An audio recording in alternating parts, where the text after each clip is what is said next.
Pernah nggak kalian lewat di sebuah daerah yang akses jalannya nggak bagus dan itu nggak diperbaiki lama banget? Bagi yang domisili Kabupaten Tegal, pasti familiar dengan Jalingkos atau Jalan Lingkar Kota Slawi. Sempat mangkrak lama, lewatnya juga susah ya, padahal itu enak banget nih. Kalau mau ke Semarang dari arah Balapulang atau Lebak Siu, nggak usah ke Slawi dulu ya, bisa langsung motong jalan tembus Kagok, kemudian nanti Bogaris dan seterusnya.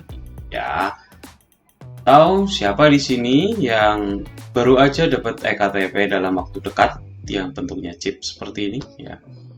Padahal wacana EKTP udah beberapa tahun yang lalu, 2009 atau 2010 saya lupa ya.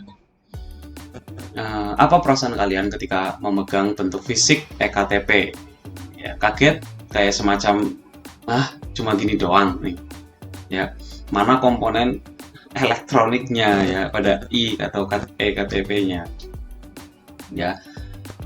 For your information, konsep EKTP adalah semacam ada chip yang menghubungkan data kalian menjadi satu pintu ya. Jadi kamu mau melakukan berbagai aktivitas kayak transfer bank, daftar SIM card baru, bayar pajak, itu sebenarnya konsep awalnya tidak perlu kalian repot-repot mengisikan kolom NIK ya, karena satu chip itu nge-link ke big data itu ya.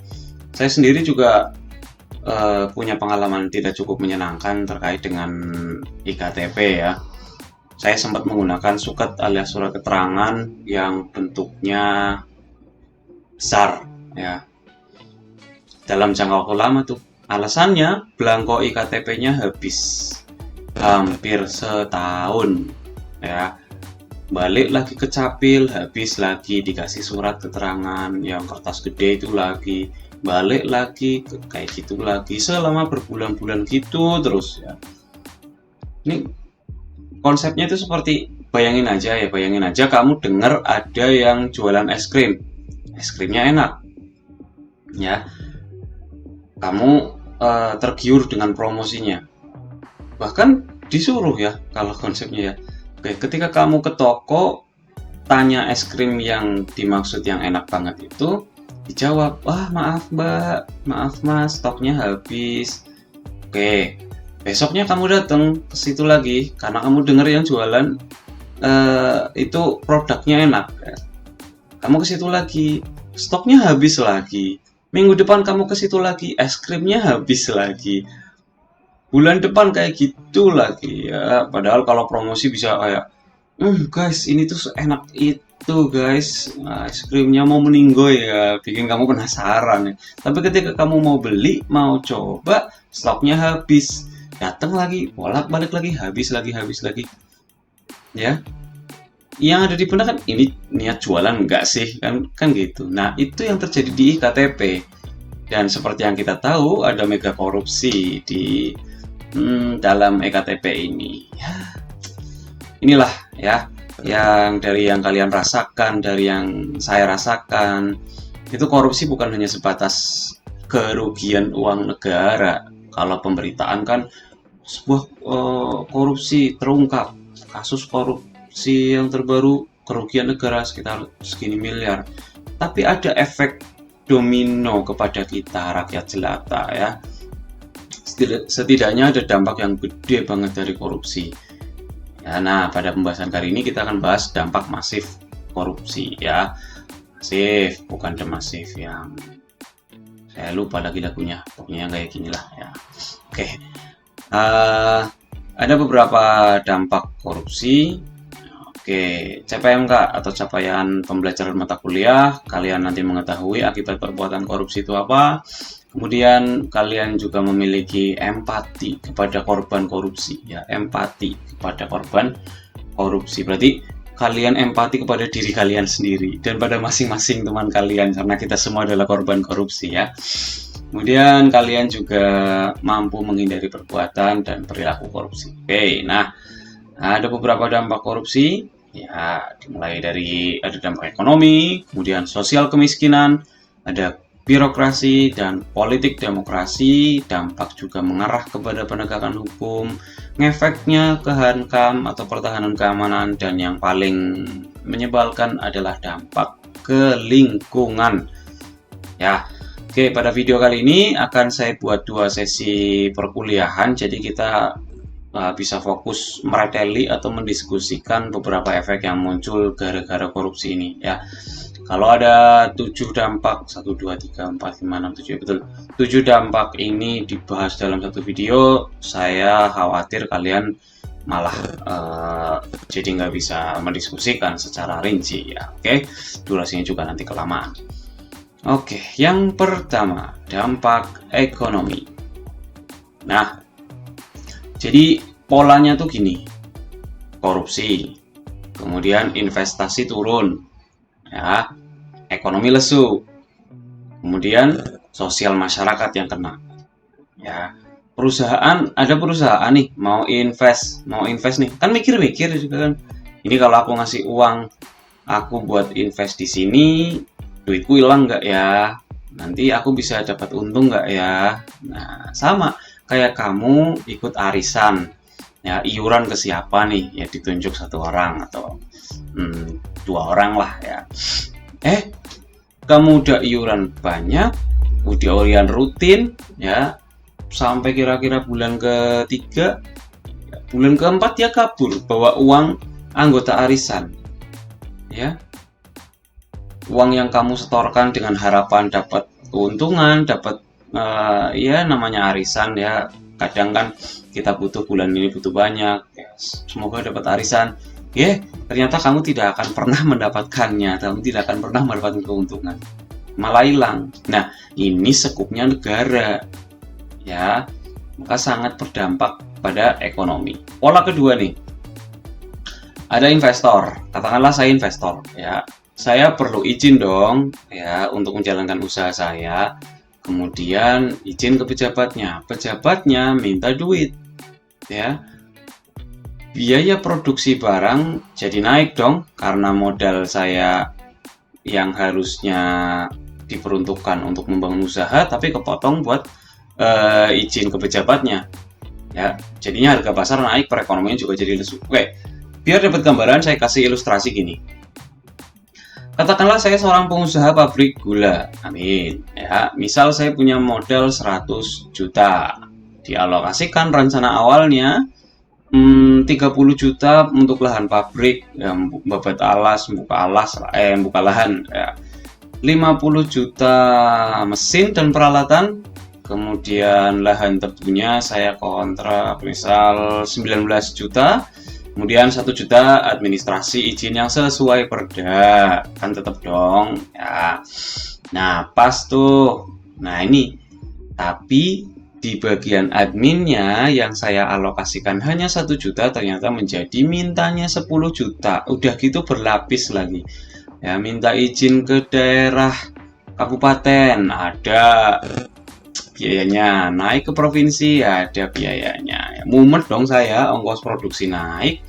Pilihannya kurangin kualitas bahan baku atau kualitas mesin ya, endingnya kualitas gula saya jadi nggak bagus ya. Saya muring-muring, saya marah-marah, saya cerita ke teman saya, bro, jangan invest di daerah situlah, pejabatnya nggak asik, mintanya nggak wajar ya, minta izinnya bisa sampai 10 kali lipat ya. Nggak jadi invest teman saya ya, iklim investasi jadi nggak kondusif. Saya yang menginvestasikan atau membuka lahan di situ, warga sekitar bekerja di situ dong. Teman saya, kalau teman saya jadi membuka lapangan pekerjaan di situ juga, iklimnya nggak kondusif, warga sekitar juga nganggur, ekonominya menjadi lesu ya, hanya gara-gara biaya siluman. Oke. Nah, karena tadi biaya rancangannya sudah sebaik mungkin, kemudian ternyata diambil ya oleh dana-dana siluman, ongkos produksi naik nih, pilihannya juga naikin harga pasar atau nurunin kualitas bahan baku biar ongkos sesuai produksi awal. Aduh, misalkanlah saya memutuskan untuk menurunkan kualitas agar tetap untung dong ya. karena modal saya terkurangi oleh setoran tadi nih ya. Oke. Nah, ini yang disebut dengan penurunan produktivitas. Yang pertama lesunya ekonomi tadi kan. Jangan investasi di daerah situ lagi deh ya. Nah, ini skupnya negara, berarti ada orang-orang yang dari luar negeri mau investasi sini jadi nggak jadi karena kasus korupsinya juga besar. Penurunan produktivitas tadi sudah. Nah, rendahnya kualitas barang dan jasa bagi publik kan tadi tuh ya. Saya yang biaya produksi naik, pilihannya ada dua nih, menurunkan kualitas barang atau menaikkan harga pasar. Berhubung saya pemain baru, mungkin saya menurunkan kualitas barang kan gitu. Oke, lanjut dari ilustrasi tadi ya, misalkan saya tadinya juga mau mengembangkan pabrik lebih luas nih agar bisa menyerap tenaga dari sektor itu ya. Jadi males dong ya. Mending pindah ke tempat lain aja ya. Orang lain dengan usaha baru akan males masuk, usaha lama yang udah ada pengen buru-buru selesai buat cabut ya, atau jadi nggak berkembang di situ. Muncul dampak lain dari korupsi, PHK, kemiskinan. Kan awalnya dari minta setoran lebih tadi kan, suap namanya kan, itu korupsi. Oke, nah kan dampak ekonomi saja sudah kelihatan masif banget nih. Dari ilustrasi tadi saya sudah sampaikan, udah kelihatan nih ya, ekonominya lesu. Aduh, ini kalau terus-terusan begini saya jadi boncos nih. Udahlah, cabut aja, ekonomi lesu. Penurunan produk, yang harusnya produknya kualitasnya segini dengan harga segini bisa menjadi turun. Oke, kemudian rendahnya kualitas barang dan jasa. Tadi. Yang keempat, menurunnya pajak yang diterima negara.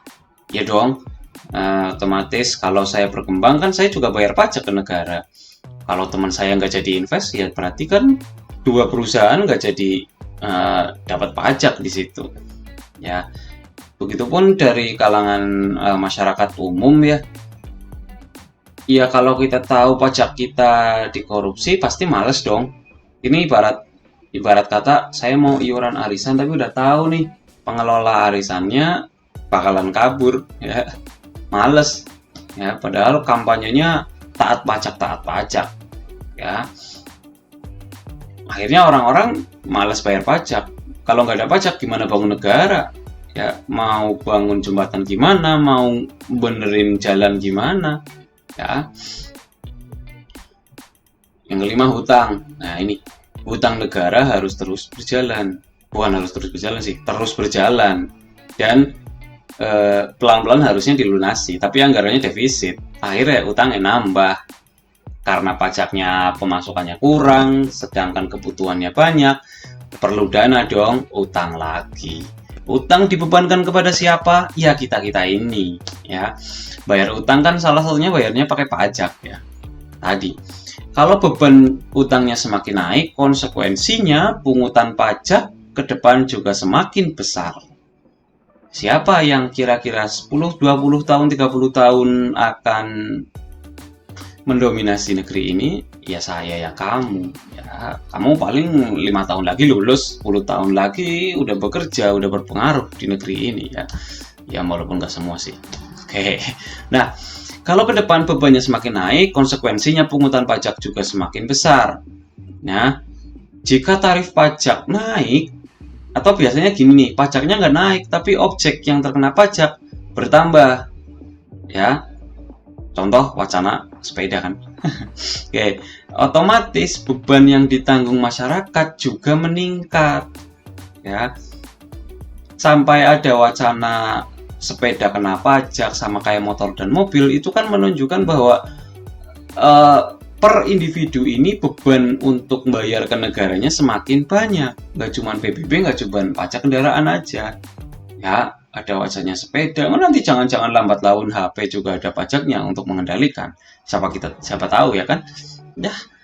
Nah, rusaknya jalan, kemudian ambruknya jembatan, tergulingnya kereta api karena human error, karena kualitas barang, atau yang lagi rame nih, ya sulit untuk tidak diarahkan ke situ. Pergantian MRT yang tadinya produk Jepang kepada produk Cina, ada apa di situ? Nah, ada, silahkan cari itu sendirilah ya beritanya. Oke, yang jelas isu-isu yang kita alami sendirilah ya, beras murah tapi kualitasnya jelek, beras bantuan sosial yang isinya kutu, ya, tabung gas meledak, ya sangat tidak layak lah, ya nggak nyamannya angkutan umum, ambruknya bangunan sekolah padahal baru direnov ya, bangunan sekolah negeri misalkan baru direnov kok langsung ambruk ya. Nah itu kan kenyataan rendahnya kualitas barang dan jasa bagi publik, jelas ini yang sering kita alami bareng-bareng ya.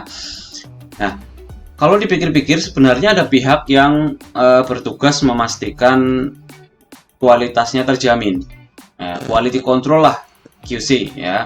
Nah tapi pihak ini disogok ya, disuap agar produknya bisa lolos quality control ya. Akibatnya ya tadi misalnya yang kita sering alami bareng ya, kualitas aspal nih. Nah contoh kualitas aspal, seberapa sering kita lihat jalanan bolak-balik ditambal, macet di kayak tambal sulam gitu, akhirnya yang bikin jadi nggak rata kan duduk. Saya pernah berpikir kenapa nggak sekalian aja bikin yang bagus, yang kualitasnya jos gitu loh ya. Banyak kok ahli-ahli peraspalan di negeri ini ya, itu kan tentu ada pertimbangan kan ya, dilihat dari kontur tanahnya ya, kualitas atau jenis aspal satu dengan aspal yang kedua beda dong peruntukannya kalau melihat dari kontur tanah ya. Ada yang labil, ada yang perlu dilapisi beton dulu, ada yang cuma tanah, batu pecahan, kemudian tanah langsung aspal, itu juga ada ya kan, tergantung peruntukannya juga. Nah ini peruntukan lagi nih, level jalannya itu mau yang negara, provinsi, kabupaten, atau jalan desa, kan peruntukannya juga beda-beda kan, yang lewat juga beda kan ya, mau yang dilewati tronton tiap hari, bis ya, truk dengan bawa kontainer sak gede daya sak itu ya, atau yang lewat hanya becak, motor kecil, paling mentok mobil pribadi, angkutan umumnya paling angkot. Nah ini harusnya ada kajian-kajian yang membahas ini, lalu kemudian diputuskan kualitas aspal mana yang cocok untuk peruntukan jalan seperti ini ya, biar nggak tambal sulam ya. Pantura tuh kalian lihat ya, itu proyek abadi bisa dibilang ya. Kalau sebelum puasa hampir tiap tahun ada perbaikan nih. Nah ketika video ini diambil, ini hampir mendekati puasa, dan ya akses menuju UPS kita tahu sendiri banyak perbaikan. Karena apa ya, mengantisipasi mudik ya, meskipun tahun ini 2021 pemerintah sudah melarang mudik. Oke. Ya ini kritik aja ya. Ya saya dan rasa penasaran saya sih, kenapa nggak sekalian bagus gitu loh. Kenapa bikinnya itu yang tambal sulamnya, kan ada apa nih, bukannya nuduh ya, nggak ada buktinya Bo, saya nggak nuduh. Nah bisa jadi PR buat kalian tuh, investigasi kasus penyelewengan dana perbaikan jalan. Nah itu ya, nanti kalau ada mata kuliah yang terkait ya. Oke, dampak kedua, nah sosial kemiskinan ini yang sangat miris sekali ya. Yang pertama, mahalnya harga jasa dan pelayanan publik ya, nggak semua orang bisa membeli dalam tanda kutip ya, membeli keinginan ya, kebutuhannya. Ini udah kelihatan dari ilustrasi saya di atas ya, modalnya tinggi, harga jasanya juga tinggi. Kalau saya memilih menaikkan harga gula saya, ya yang beli akhirnya orang-orang yang hanya memiliki kelebihan dana lah ya.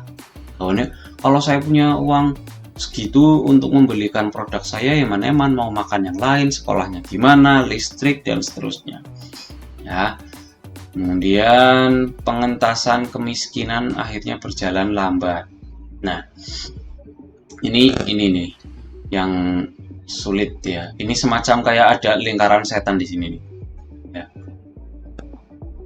Saya miskin, saya mau kerja, tapi nggak diterima sana sini karena saya cuma lulusan SD. Saya mau lanjut sekolah mahal.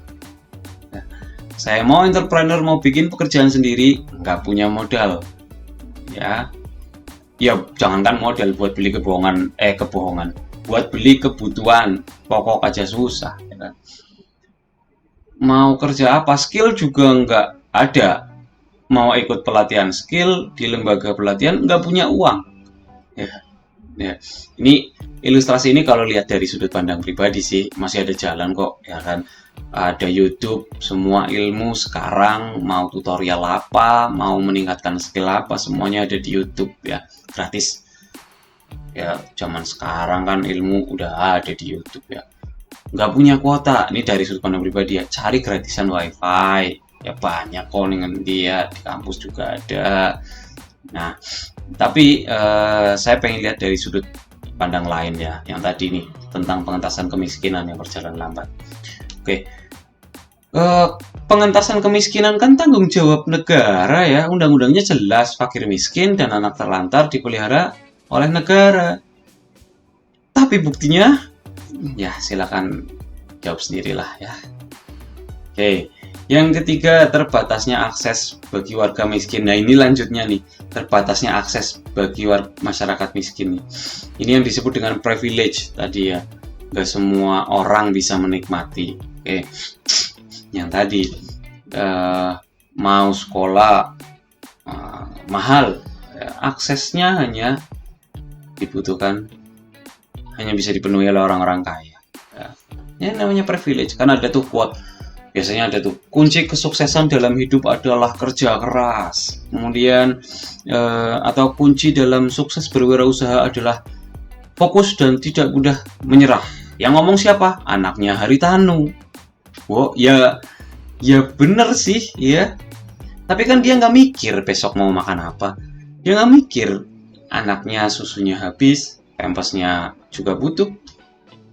Dia nggak mikir nanti listriknya, atau dia nggak merasakan token listrik yang bunyi tut ya kan. Nah, dia hanya fokus mengembangkan dirinya agar sukses di masa depan. Ya bener, omongannya sih bener, masuk akal ya. Nah, privilege seperti ini yang nggak didapat oleh semua masyarakat. Tadi terbatasnya akses bagi masyarakat miskin ya, terutama kalangan orang-orang miskin. Nggak semua akses bisa didapat ya. Sembako mahal ya, sembakonya mahal nih, uang ada nih tapi cukup buat sekolah nggak ada. Mau milih yang mana nih? Nggak sekolah, mending uangnya buat makan, jadi bodoh. Nggak bisa buat dapat kerja yang proper, akibatnya jadi miskin. Nggak kuat iuran BPJS, nggak ada uangnya anggaran buat BPJS setiap bulan. Kalau sakit nggak ditanggung negara, alasannya nggak ikut iuran BPJS. Muter gitu aja terus. Ya gimana peran negara, gimana nih lingkaran setan seperti ini ya.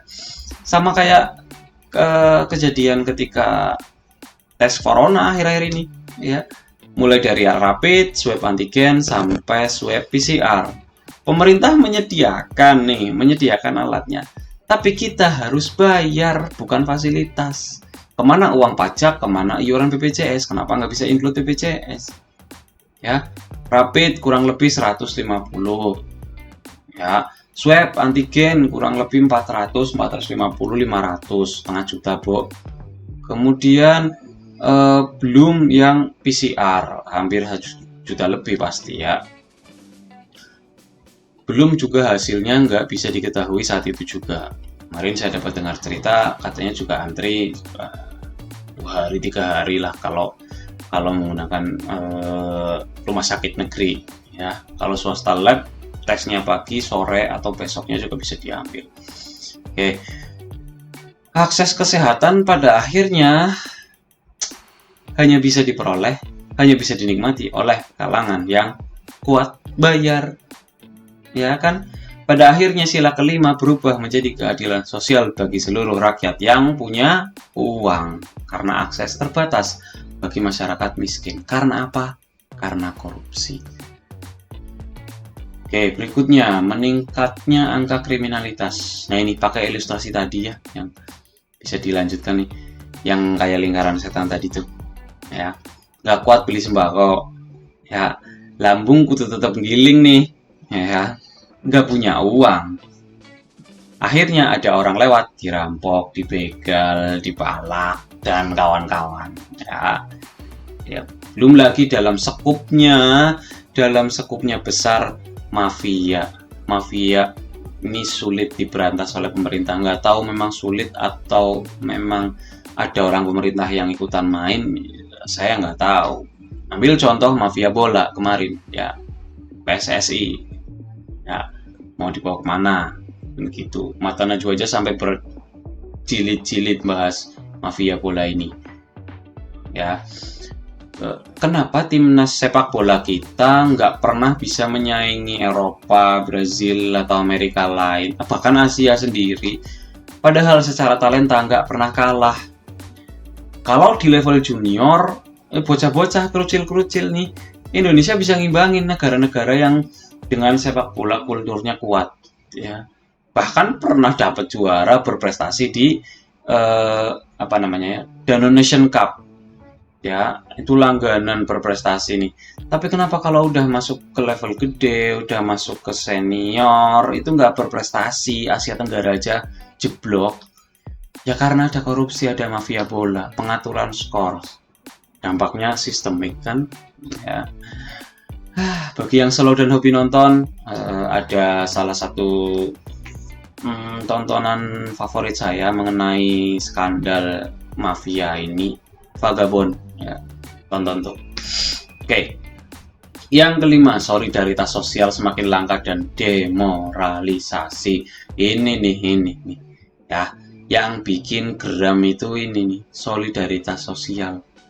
Ini baru aja terjadi beberapa waktu lalu. Lagi ada musibah, lagi ada pandemi, banyak yang kena dampak. Ada yang di PHK, cari kerja susah, kita sekolah juga susah, kita kuliah juga kendalanya susah, bantuan kuota pemerintah nggak merata, ada yang dapat, ada yang nggak, giliran dapat nggak bisa digunakan ya. Dana sosial bantuan pemerintah malah disunat ya oleh mensosnya sendiri. Kalau mensosnya juga ngambil, pasti bawahannya banyak yang ngambil. Itulah kenapa dari wacana yang berapa, kemudian yang dapat berapa. 10.000 sih, minta potongan 10.000 ya, kalau bagi kita ya 10.000 lah sekali makan. Tapi kali berapa ratus juta masyarakat Indonesia yang harusnya berhak mendapatkan dana bantuan COVID ya. Udah gitu nyampainya lama lagi ya. Menyebabkan apa? Kepercayaan masyarakat jadi turun ya. Malah yang gercep siapa? Yang bisa bergerak cepat, selebgram. Ada tuh selebgram yang galang donasi bisa sampai terkumpul 7M lebih, kalian tahu namanya siapa lah ya, dan itu bisa disalurkan dengan cepat. Ini negara mau dijalankan sama selebgram aja nih biar tindakannya cepat nih ya kan ya, gitu deh. Oke, dampak berikutnya birokrasi pemerintahan. Nah ini nih ya, melanjutkan yang tadi ya, ketika ada fenomena selebgram turun tangan ya, menggalang donasi, kemudian bisa terkumpul dana cepat dan bisa disalurkan dengan cepat dan transparan. Tadi pertanyaan saya, ini negara mau dijalankan sama selebgram aja nih biar cepat, biar set. Nah kan, nah ini dampak berikutnya adalah ke birokrasi pemerintahan ya. Birokrasinya jadi nggak efisien, tidak efektifnya. Birokrasi yang sudah terkenal berbelit-belit, jadi kita memaklumi padahal itu bukan sesuatu yang harus dimaklumi ya kan. Yang pertama, matinya etika sosial politik ya. Zaman sekarang mah politik praktis ya, nggak ada etikanya blas ya. Kejujuran jadi nggak ada. Kalau nyerang, omongannya pedes-pedes, nggak lihat siapa yang berbicara, apakah usianya lebih tua, ya. Belum lagi kalau ada lihat tersangka yang ditangkap nih, itu bisa dadah-dadah dong, bisa dadah-dadah ya. Secara etika, negara mana, model mana yang ketika dia bersalah ditangkap bisa tersenyum dadah-dadah, nggak ada rasa bersalah, nggak pakai topeng atau nunduk gitu aja, padahal udah dibikin seragam oranye yang ngejreng banget, nggak ada rasa bersalahnya, guyu cengar cengir. Aduh, karena apa? Karena dia tahu, ya, dia seolah bisa membeli semuanya. Dia bisa meringankan tuntutan atau bahkan bisa bebas, ya. Itu nuraninya di mana itu, Pak nuraninya dipakai itu loh. Nah, ya, bisa dilihat dari peraturan hukum yang berlaku jadi tidak efektif. Ya tadi, dampak dari yang ngasih suap ke penegak hukum, ya, aturan hukumnya jadi tidak efektif. Ya, birokrasi yang secara tekstual sangat bagus, secara bagan yang tertempel di lembaga-lembaga instansi itu sangat cantik, sangat manis, ya jadi tidak efektif karena adanya praktek korupsi, ya. Padahal peraturan atau instrumen kebijakan, baik itu undang-undang, perpu, kepres, atau keputusan menteri, atau apapun itu, yang penting instrumen kebijakan yang diambil oleh pejabat berwenang itu dibuat untuk menyelesaikan masalah yang ada di dalam masyarakat. Ya, harapannya kalau ada masalah di kalangan masyarakat itu bisa diselesaikan melalui lembaga yang independen, yang jujur, yang adil dan baiklah buat yang bersengketa, ya. Nah, realitanya hukum masih tajam ke bawah dan tumpul ke atas, ya, karena ada 3 elemen yang saling salah sih semuanya sih, elemennya semuanya salah. Elemen pertama tadi aturannya, ya, aturan yang harusnya dibuat untuk menyelesaikan persoalan yang ada di masyarakat, ya. Masih ada beberapa pasal, beberapa instrumen kebijakan yang kerap disebut pasal karet, oke. Redaksinya dianggap multitafsir, redaksinya dianggap menguntungkan salah satu pihak aja dan merugikan pihak yang lain. Kita udah bahas di pembahasan sebelumnya, terutama tentang penegakan hukum, ya. Oke, contoh Omnibus Law. Dianggap menguntungkan pengusaha dan merugikan kalangan buruh. UU revisi KPK, ya, disunatnya kebijakan KPK, udah nggak bisa lagi menangani kasus korupsi di atas 1 miliar, di bawah 1 miliar. Oke, bahwa itu dikembalikan ke lembaga peradilan lainnya, ada kejaksaan, ada kepolisian, ya. Padahal selama ini kasus yang sering ditangani KPK itu menyangkut 2 lembaga ini, jadi sulit untuk tidak positive thinking. Aduh, belum lagi UU lingkungan hidup, ya, sawit. Nah, tuh ada campaign sawit baik lagi, ya, mengambil influencer dari seleb-tweet atau selebgram, ya. Jadi itu tadi beberapa contoh dari sisi aturan redaksionalnya sendiri, ya, itu sudah bisa berpotensi bikin korupsi nih, ya. Elemen kedua, masyarakat sendiri, objek yang harusnya menjadi sasaran dari peraturan yang dibuat oleh pemerintah. Masyarakat atau siapapun yang ketika ada ada berurusan dengan hukum, ya, kalau punya perkara nih, ya kan pengennya pihaknya menang dong, ya kan. Nah, dari situ dia cari celah, yang tadi dimulai dari cari celah, melihat redaksional dari instrumen kebijakan tadi. Kalau susah, cari celahnya, suap, gratifikasi ke penegak hukum, ya.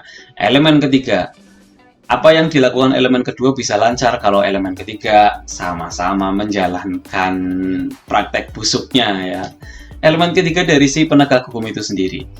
Penegak hukum yang semestinya berintegritas, yang punya kemampuan fair play dalam menyelesaikan persoalan, malah tercoreng oleh beberapa ulah oknum yang ketahuan, ya, dari elemen penegak hukum, ya. yang mau menerima suap, yang mau menerima gratifikasi, menerima hadiah, agar perkara dari seseorang itu ya, bisa diperingan lah. Banyak kasusnya ya. Semoga kalian yang mengambil jurusan hukum bisa nancep nih kata-kata saya sekarang ya, nggak masuk ke dalam lingkaran setan itu. Kalau udah gini, gimana? Masuk ke efek ketiga, birokrasinya menjadi tidak efisien. Birokrasi, sistem birokrasi yang sudah dirancang sehebat mungkin dan seefektif efisien mungkin malah jadi tidak efektif dan efisien. Ya, tujuan birokrasi adalah melayani publik. Malah terkesan apa? Meribetkan publik atau mengeruk sebanyak-banyaknya keuntungan dari publik itu sendiri. Ah, biar nggak ribet pakai jasa calo atau suap, ya kan? Terkesan birokrasi itu dibuat berbelit-belit sehingga masyarakat kalau mengurus sendiri itu susah. Ya, pakai jasa calo atau ketika pada perkara suap, ya, yang di video sebelumnya saya ilustrasikan, kamu ditilang, ya, birokrasinya memberikan surat tilang, kamu bayar ke bank, sidang dulu, kamu dinyatakan bersalah, kamu bayar ke negara, kamu dapat STNK-nya lagi. Itu semua birokrasinya dibuat sangat transparan dan cantik. Tapi ya kadang dari masyarakatnya sendiri dan juga ada beberapa saya juga mengalami dari si penegak hukumnya juga menawarkan, ribet Thomas, ini mau tak bantu nggak? Titip uang dendanya di posko itu, posko polisi. Ya gimana kan ya, berhubung saya sudah terpatri di sini bahwa birokrasi itu ribet, ya udahlah pakai jalan pintas. Ya itu ketika zaman-zamannya masih gila-gilaan. Oke, maka dampak korupsi sangat terasa banget di sini. Nah, dari 3 sisi dampak korupsi yang sudah sangat jelas menyebalkan, kan? Gak cuma sekedar kerugian uang negara, tetapi kita dihadapkan pada sebuah efek domino yang sulit untuk diselesaikan hanya dari satu elemen saja. Ya, ada efek yang bertubi-tubi, nggak cuma sekedar uangnya diambil kerugian negara sekian, enggak. Tapi kita rakyat jelata juga mengalaminya. Oke. Baik, 3 dampak dulu deh kayaknya ya. Saya terlalu menggebu-gebu nih. Ya, dari 7 tadi baru 3 tadi ekonomi, sosial, kemasyarakatan dan birokrasi aja udah sangat kacau balau banget begini hanya dari satu akar yakni korupsi. Ya, pada video kali ini kita batasi dulu 3 ini agar kita bisa bareng-bareng fokus dalam mendiskusikannya. Oke, jelas dari 3 dampak tadi mana yang sering kalian rasakan? Mari kita berdiskusi.